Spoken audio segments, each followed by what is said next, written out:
compte rendu du déroulement des examens scolaires au titre de l'année 2022-2023. Les ministres chargés des différents ordres d'enseignement ont fait au Conseil le point du déroulement de l'année scolaire avec un accent particulier sur les examens qui la sanctionnent. Il en ressort que les activités pédagogiques se sont bien déroulées sur tout le territoire national avec une bonne exécution des programmes dans le respect du calendrier établi. Cette dynamique positive, qui s'observe depuis quelques années, est à l'actif des apprenants, de leurs encadreurs et confirme le bien fondé des réformes en cours dans le secteur éducatif. Ainsi, au plan national, les taux de réussite aux divers examens s'élèvent à 81,29% pour le certificat d'études primaires CEP, 69,21% pour le brevet d'études du premier cycle BEPC et 63,08% pour le baccalauréat. En prenant acte de ces résultats qui restent perfectibles, le gouvernement adresse ses félicitations à tous les acteurs de l'école sur toute l'étendue du territoire national.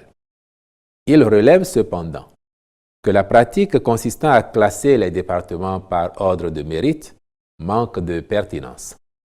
En effet, s'il peut être utile de faire des comparaisons pour susciter une saine émulation, mais aussi analyser les données année après année en tenant compte des contextes spécifiques et des dynamiques locales, les disparités qui s'observent encore dans les conditions d'apprentissage d'un département à l'autre faussent l'objectivité d'une telle démarche. Celle-ci génère par ailleurs des déviances de la part de certains acteurs de l'éducation, soucieux d'améliorer coûte que coûte leur classement, et il conviendrait d'y mettre fin.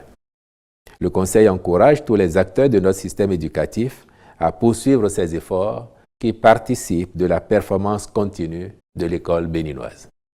Modalité de reversement des enseignants contractuels de l'État admis à l'évaluation diagnostique dans les différents cadres d'emploi des fonctionnaires. Pour rappel, le diagnostic du secteur de l'éducation avait mis en exergue la baisse continue du niveau des apprenants du primaire comme ceux du secondaire, puis fait apparaître l'insuffisance de professionnalisme de bon nombre d'enseignants, malgré les multiples renforcements de capacités dont ils ont bénéficié. Dans la recherche de solutions adéquates pour corriger cette contre-performance et relever la qualité des enseignements, le Conseil des ministres avait décidé, entre autres mesures, de procéder à une évaluation collective des enseignants de la maternelle, du primaire et du secondaire général, en service au 31 décembre 2007 et reversé au 1er janvier 2008 en agent contractuel de l'État. Conformément à ces engagements lors de l'organisation de la dite évaluation en 2019. Le Conseil, à la suite des rapports faits sur le sujet, a également décidé du reversement des enseignants des deux sous-secteurs ayant obtenu une moyenne supérieure ou égale à 10 sur 20 à l'issue de l'évaluation, soit 9 051 enseignants sur les 17 810 ayant composé. Ainsi, les enseignants concernés possédant le titre de qualification professionnelle requis pour l'accès aux corps indiqués seront reversés, grade pour grade, à compter du lendemain de la date de l'évaluation diagnostique et sont dispensés de stages probatoires. Quant à ceux qui ne disposent pas de titre de qualification professionnelle, ils seront reversés comme élèves fonctionnaires et conserveront leur salaire. Il appartiendra ensuite au ministère dont ils relèvent de prendre les dispositions appropriées pour l'organisation de la formation professionnelle à leur intention en vue de l'obtention du titre de qualification requis. C'est ma première visite au Bénin. Je suis très impressionné. Nous avons un investissement actuel en ce moment de 250 millions de dollars, un projet de production de riz et aussi un projet de production de légumes et de horticulture pour le marché ici et aussi pour le marché au Nigeria. 500 000 de bénéficiaires ici au Bénin. Au titre de notre coopération, Nous travaillons donc à accompagner le développement d'un certain nombre de chaînes de valeur. Nous avons eu l'opportunité sur le terrain de visiter par exemple la chaîne de valeur riz, où nous avons vu comment est-ce que les petits producteurs sont intégrés dans cette chaîne de valeur. Donc cela part d'abord de l'accompagnement pour relever la productivité et nous avons pu noter qu'elle a été relevée de 110% déjà à travers les aménagements. La production qui se faisait donc à raison d'une récolte par an, avec la maîtrise de l'eau, ils sont en train de passer à 2 récoltes par an. Nous avons pu voir comment est-ce que ces producteurs sont désormais connectés avec le secteur privé pour adresser les défis qu'il y avait dans la transformation. Et nous avons pu voir comment est-ce que les technologies, les équipements sont utilisés désormais pour permettre donc à la production d'être transformée et de pouvoir répondre aux exigences du marché. Donc nous sommes satisfaits de ce que nous avons vu et notre prochaine étape avec le gouvernement et tel que nous avons expliqué à son Excellence le chef de l'État, c'est comment donner de la dimension, porter cette coopération à une autre échelle.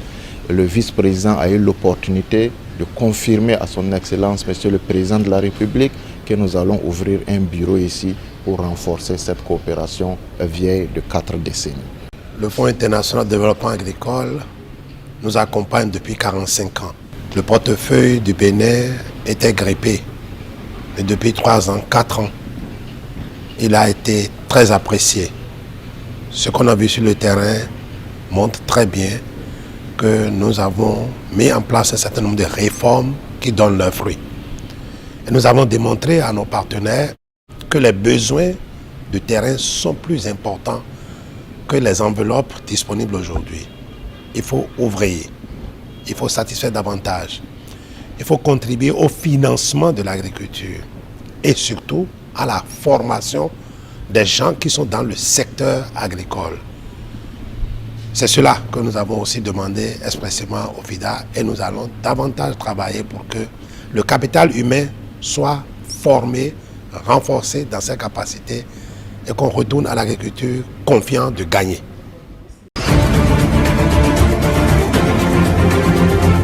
Signature d'accord d'assistance judiciaire entre la Commission béninoise des droits de l'homme, l'Ordre des avocats du Bénin et l'Association du barreau américain Initiative pour l'État de droit à Baroli. Cet acte historique dans la lutte pour la protection des droits de l'homme en République du Bénin ouvre ainsi une nouvelle ère dans le secteur justice au Bénin. Assistance judiciaire et promotion de l'accès à la justice au Bénin, c'est la thématique autour de laquelle sont convergées les idées au cours de cette cérémonie qui s'inscrit dans le cadre du projet Faire avancer les droits humains au Bénin. Les attentes des populations en termes d'assistance judiciaire, voire de justice sociale, restent inassouvies. Limitées par les difficultés de la Commission à assurer le traitement des plaintes jusqu'à la réparation des dommages subis. Monsieur le bâtonnier de l'Ordre des avocats du Bénin, en acceptant d'être partie à cet accord, aux côtés de la Commission béninoise et de l'Association du barreau américain, non seulement vous nous renforcez dans l'exercice de notre fonction quasi-judiciaire, mais vous favorisez le dialogue entre nos institutions et surtout, vous redonnez espoir en priorité aux détenus qui continuent de faire partie de la société et qui doivent être traités avec dignité. La signature du présent partenariat d'assistance judiciaire aura donc pour but principal de permettre à la Commission béninoise des droits de l'homme d'avoir un cadre institutionnel formel d'échange avec le barreau sur l'enrôlement devant les cours et tribunaux des cas de violation ou d'atteinte aux droits humains qui lui sont référés et méritant d'être déférés à la justice. Au regard des objectifs du partenariat visé entre ces institutions, il convient d'apprécier à sa juste valeur l'accompagnement de l'USAID à travers ce projet mis en œuvre par l'Association du barreau américain Initiative pour l'État de droit. Leur étroite collaboration avec ces institutions nous a permis d'élaborer une feuille de route qui nous conduira à prendre de nouvelles mesures pour garantir le droit à réparation des victimes dans le cadre de procès équitables. Alors, nous progressons avec la Commission vers cette étape cruciale visant à permettre à l'institution de remplir pleinement son rôle dans le renforcement des droits de l'homme ici au Bénin. À son tour, le ministre de la Justice et de la Législation a salué l'initiative et promet un soutien indéfectible et sans faille du gouvernement aux côtés des acteurs impliqués dans cette initiative. L'assistance judiciaire, elle a été organisée par une loi dès 1973 au Bénin. Elle a existé dès 1901 au Bénin, l'assistance judiciaire. Mais l'assistance judiciaire n'a pas pu fonctionner parce que le temps a changé les réalités et parce que les hommes n'ont pas su, à un moment donné, s'ajuster au changement des réalités.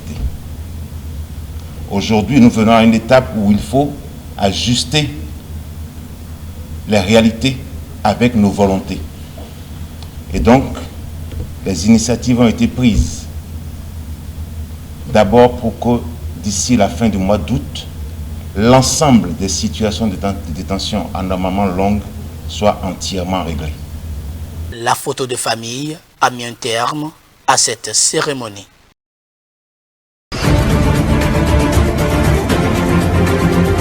Nous avons pu dégager les leçons apprises et les bonnes pratiques émergentes. Environ 10. Qu'est-ce qu'on peut retenir en termes de leçons apprises? C'est la première leçon, c'est la non-fermeture des frontières aériennes et terrestres. Tous les acteurs sont unanimes que le Bénin a fait une bonne option à ce niveau-là. Deuxièmement, dès le début, les centres de traitement des épidémies étaient séparés des centres de santé. Deuxième bonne pratique en synthèse. Troisièmement, la capacité de coordination des interventions à tous les niveaux. Au niveau national, au niveau du ministère de la Santé, au niveau des préfets, au niveau des DDS, c'était vraiment une très bonne chose. Quatrièmement, l'Internet. En contexte de distanciation physique, l'Internet a été un atout indéniable et fait son bonhomme de chemin jusqu'aujourd'hui, où les réunions en ligne se font, la coordination se faisait en ligne. Quatrièmement, la capacité de mobilisation des ressources, surtout des partenaires qui se sont spontanément engagés autour du gouvernement, où les fonds ont été en guillemets détournés vers d'autres objectifs, notamment les objectifs de la riposte. Sixièmement, la flexibilité offerte par les partenaires et la diversification des sources d'acquisition pendant l'épidémie. Certainement, la COVID-19 comme une opportunité pour renforcer le système de santé. Aujourd'hui, nous avons 13 laboratoires. Les tests PCR peuvent être réalisés partout. Nous avons au moins un laboratoire P3 à Cotonou. Voilà, c'est des acquis qu'il faut renforcer.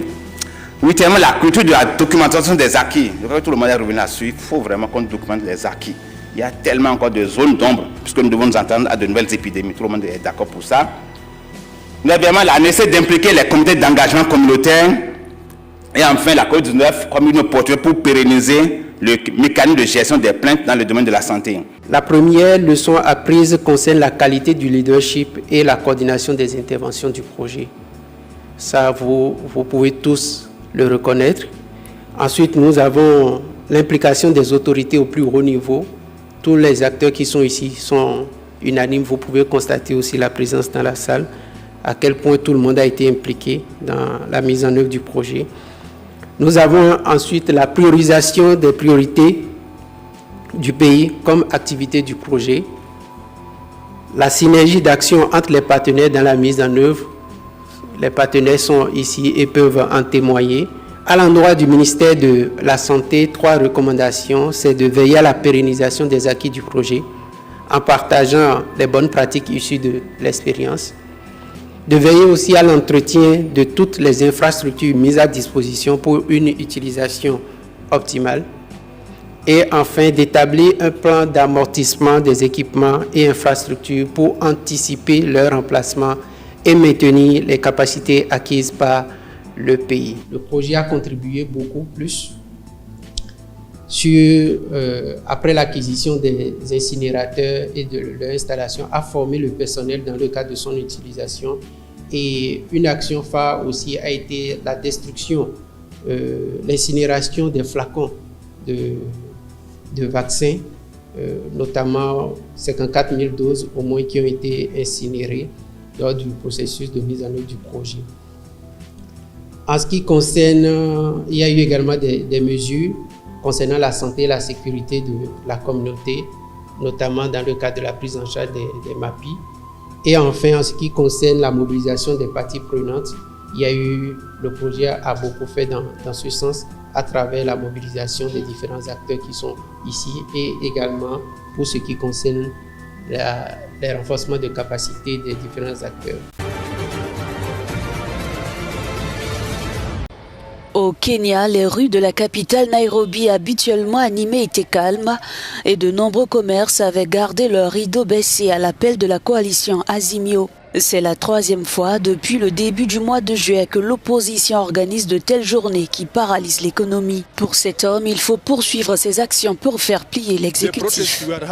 Les manifestations que nous organisons chaque semaine vont apporter un changement parce que les conseillers qui entourent le président ne disent pas la vérité.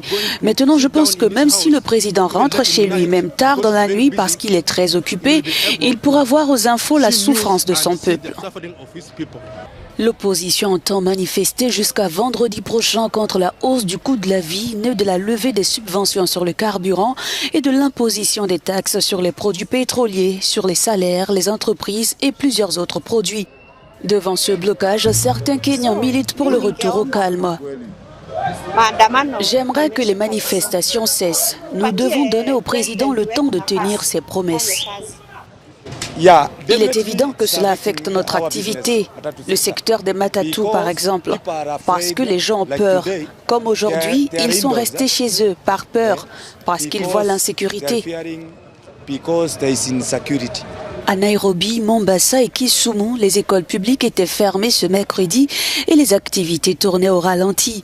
Selon KEPSA, une association d'organisation du secteur privé, chaque journée de mobilisation fait perdre l'équivalent de 3 milliards de shillings, environ 19 millions de dollars, à l'économie du Kenya.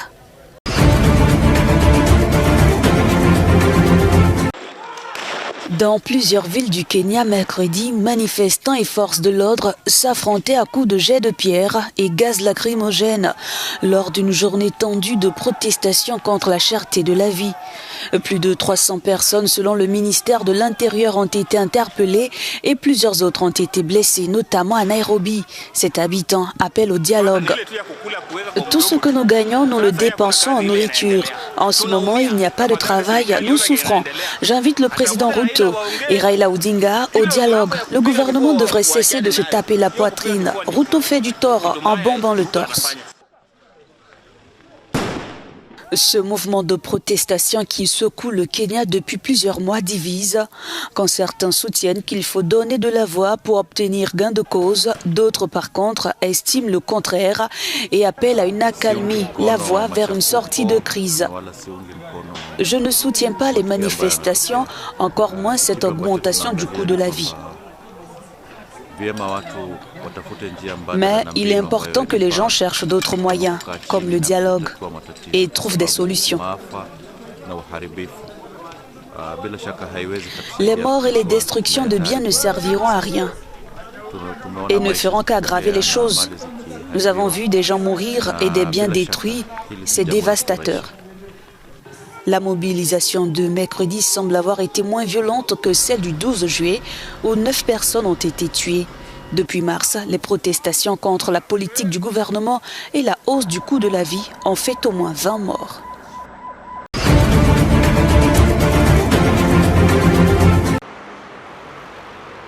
En Éthiopie, les réseaux sociaux sont de nouveau accessibles après 5 mois de restrictions.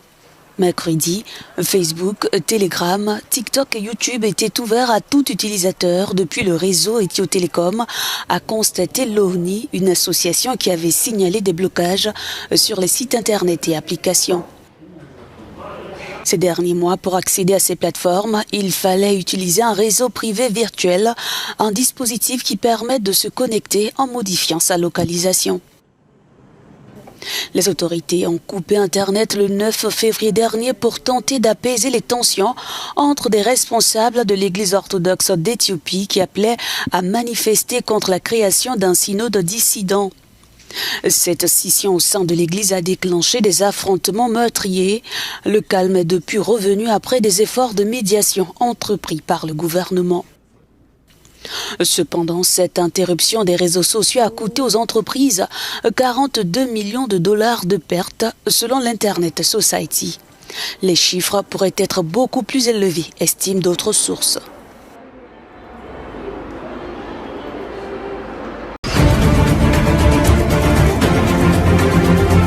Condamné mardi à 3 ans de prison pour diffusion de fausses informations, le chercheur Patrick Zaki a été gracié mercredi par le président égyptien Abdel Fattah al-Sisi.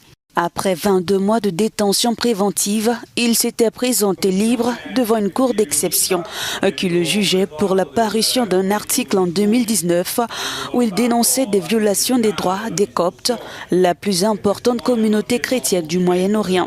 Sa condamnation avait déclenché un tollé tant en Égypte qu'à l'étranger. Le chercheur avait déjà été interpellé en février 2020 pour terrorisme et libéré en décembre 2021. Pendant son premier séjour en prison, le Sénat à Rome avait voté pour lui accorder la nationalité italienne en vue de le protéger. Quelques heures après l'annonce de sa libération, la première ministre italienne Giorgia Meloni s'est réjouie et a annoncé au passage que Patrick Zaki serait de retour jeudi en Italie. Des grâces présidentielles ont également été accordées à d'autres prisonniers, dont l'avocat Mohamed Al-Bakr, arrêté en 2019 alors qu'il assistait à l'interrogatoire de son client, l'activiste Alaa Abdel Fattah.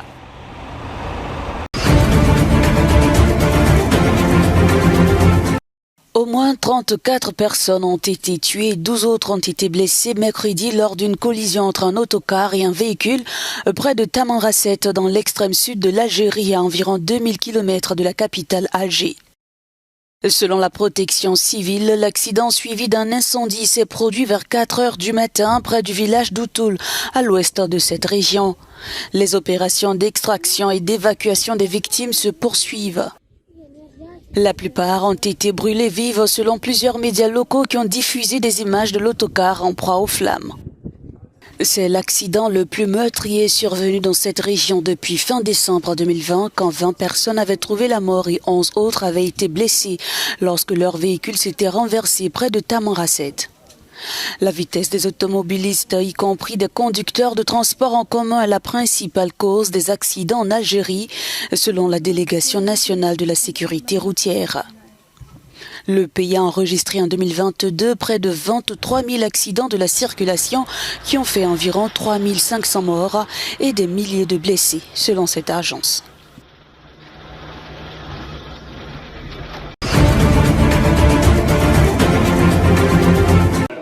L'acteur sino-américain Bruce Lee continue d'exercer une influence importante à Hong Kong, où des fans ont organisé des expositions et des ateliers d'arts martiaux pour marquer le 50e anniversaire de sa mort. Wong Yu-kung, qui dirige le plus grand fan club de la star à Hong Kong, se souvient encore du jour où Bruce Lee est devenu le héros de son quartier en 1972.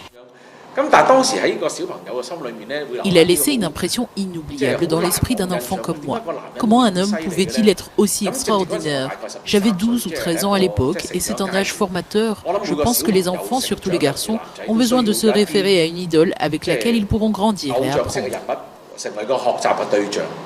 Bruce Lee est vénéré comme un saint par les habitués de cette salle de Wing Chun. Le maître des lieux, Cheng Chiping, 69 ans, raconte que lui et ses membres avaient commencé l'entraînement sous l'influence de Bruce Lee sans jamais pouvoir atteindre son niveau. Nous étions des fans de Bruce Lee quand nous étions jeunes. Lorsque nous avons commencé à apprendre le Wing Chun, nous avions un peu l'impression d'être dans l'ombre de Bruce Lee. Mais Bruce Lee était un génie. Peu importe l'intensité de notre entraînement, nous ne pourrons jamais égaler sa vitesse, sa force ou son physique. Même après toutes ces décennies, personne n'a pu le remplacer. En 2004, les fans de Bruce Lee ont réussi à faire ériger une statue de bronze à son effigie sur le front de mer de Hong Kong. Le cinéaste Aaron Han John Magnan Park, spécialiste des films de Bruce Lee à l'université de Hong Kong, estime que l'acteur véhiculait une identité chinoise qui transcendait les frontières et déconstruisait les stéréotypes racistes véhiculés par le cinéma hollywoodien. Les films qu'il a réalisés ont suscité l'intérêt des gens et aujourd'hui encore, on le considère comme un homme doté d'une très grande force. Ses mouvements étaient magnifiques comparés aux autres artistes. Il était vraiment très séduisant. Il a laissé sa marque sur chacun d'entre nous, à travers le monde entier.